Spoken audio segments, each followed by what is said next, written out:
Boa tarde, inicia agora dia 24 de agosto de 2021, terça-feira, mais uma edição do Gazeta Entrevista. Seja muito bem-vindo, obrigado pela sua audiência, obrigado pela sua preferência, pela sua atenção. É sempre bom saber e contar com a sua audiência aqui, tratando, querendo saber um pouco mais a respeito do que é importante efetivamente na agenda pública regional.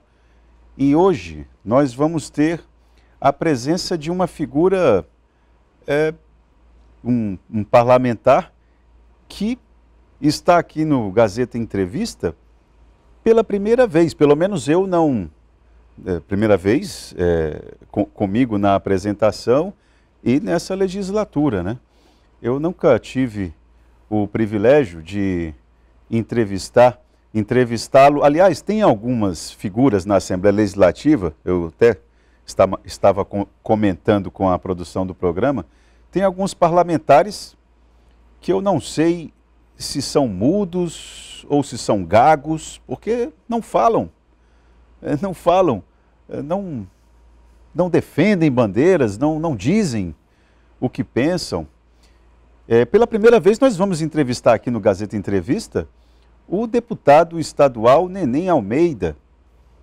E é com quem eu divido a tela agora. Deputado, boa tarde, seja bem-vindo aqui ao programa Gazeta Entrevista.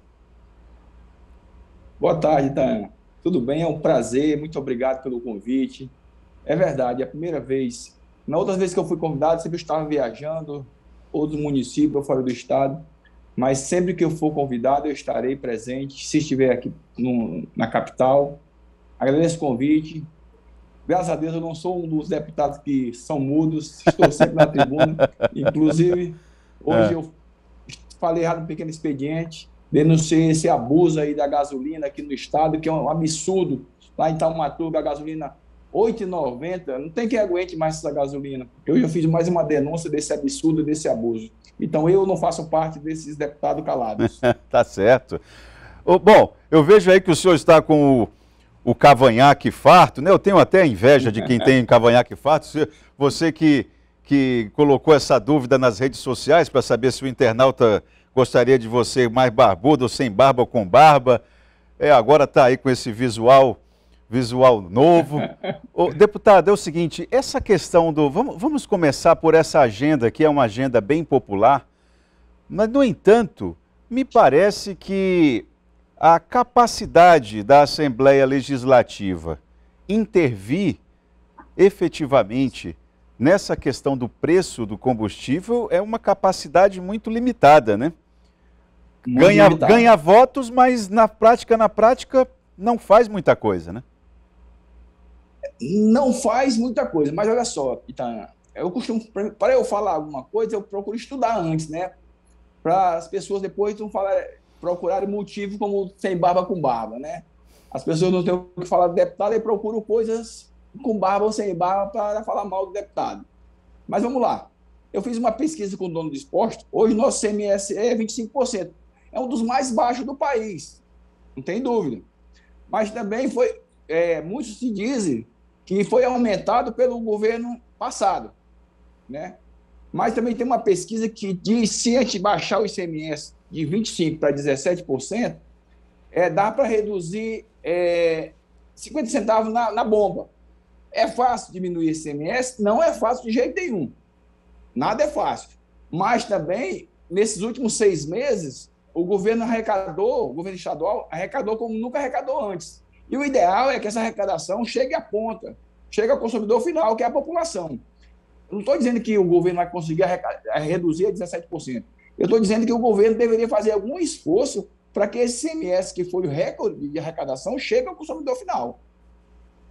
E na sua avaliação, o atual governo do Estado não tem feito esse esforço? Eu vou lembrar que o secretário de Estado de Fazenda esteve recentemente aí em uma audiência pública proposta pelo deputado, seu colega Roberto Duarte, e o secretário esteve aí, recebeu a demanda de vocês, mas eu acho que ele exagerou na diplomacia e não disse o que tinha que ser dito, que qualquer tipo de mudança em relação a impostos tem que ter o referendo do Conselho Nacional Fazendário, e aí a conversa muda de tom, né, o deputado? Sim. Eu acho que o Roberto vem fazendo um excelente mandato, é um amigo que a gente tem aqui. Eu acho que a gente tem que parar de procurar culpados, sabe? A gente tem que procurar a solução. Eu vejo aí que o governo tem que fazer esforços, né? Se nós arrecadamos tanto nesse primeiro semestre, nós temos que fazer um esforço para que essa arrecadação chegue à população. E eu sei que essa questão do combustível requer mais uma política nacional. Isso. Mas como nós somos deputados estaduais, a gente tem que fazer a nossa parte aqui também. E o governo arrecadou demais, e eu estou torcendo que o governo, não estou aqui só para criticar, porque criticar é muito fácil, jogar pedra é muito fácil, sabe? Então, está aqui para ajudar, eu estou fazendo o meu esforço aqui, eu estou aqui para contribuir, e eu acho que o ICMS seria uma grande jogada para o governo, tanto na parte política para ele, como na parte administrativa também. O problema é que os governos dos estados, sobretudo nesse período de pandemia, as fontes de receita dos governos estão muito limitadas. As torneiras estão assim secando, sequinhas, e aí qualquer fonte de receita que você abra mão, os governos estaduais, nenhum abre mão desse ICMS tão generoso, né? Mas você aí que faz essa parte da imprensa, não é o que o governo fala. Ele sempre fala que dinheiro tem. E ele falou lá antes da eleição que dinheiro tem, o que falta é gestão. E ele sempre vem dizendo que dinheiro tem, ele não mudou o discurso. Se dinheiro tem, ele não mudou o discurso. Até agora eu não vi o governador Gladys se queixar que não tem dinheiro. Ou estou faltando com a verdade? Não, não de forma alguma. Eu até fiz essa lembrança a respeito dessa constante fala do governador, em que pese que recentemente ele tinha até parado de falar.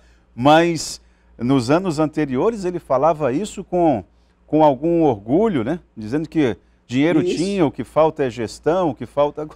Ele diz isso como se o governo não fosse o governo dele, e se a decisão não fosse a decisão dele mesmo, né? Eu falei isso aqui na tribuna, parece que ele fala para o espelho, parece que ele está falando para ele mesmo, né? Ele senta na calçada e liga para o secretário dele, você não pagou a terceirizada, parece que ele está falando com ele mesmo.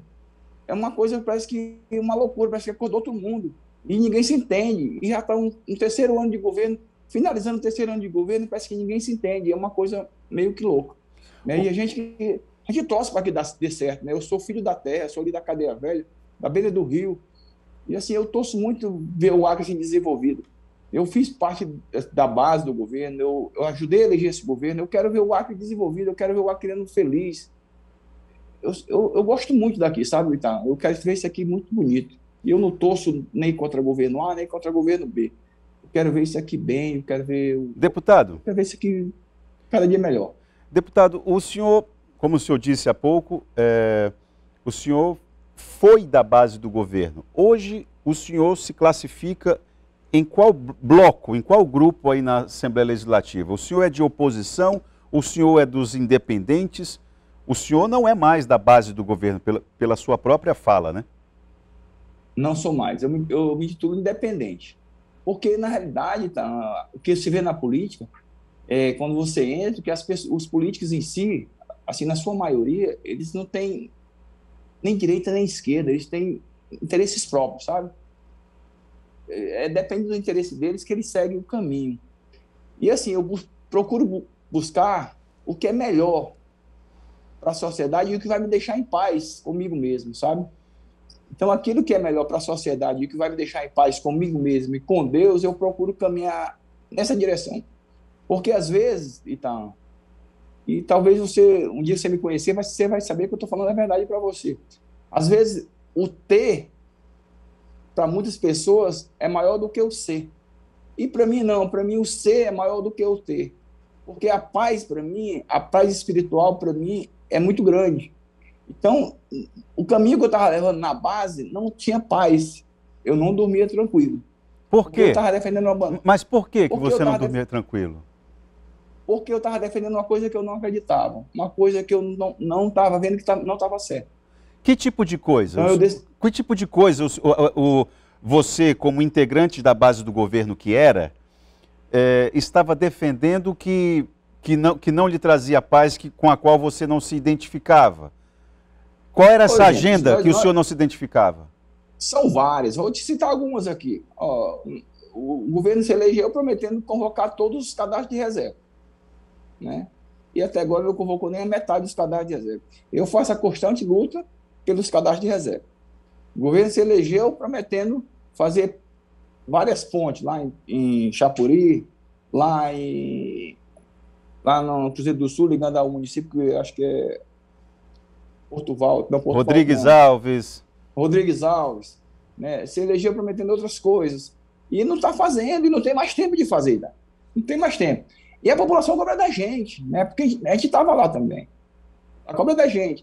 E tem várias outras promessas que ele fez, e ele continua afirmando que vai fazer 3 viadutos aqui na corrente, aqui próximo a Bebê, aqui na Ceará com a Floriana Peixoto, fez maquete, jogou nas redes sociais, e a população cobra da gente. Aí como é que eu vou bater na sua porta, na porta do eleitor que votou na gente? Dizer, olha, vai fazer de novo na próxima eleição.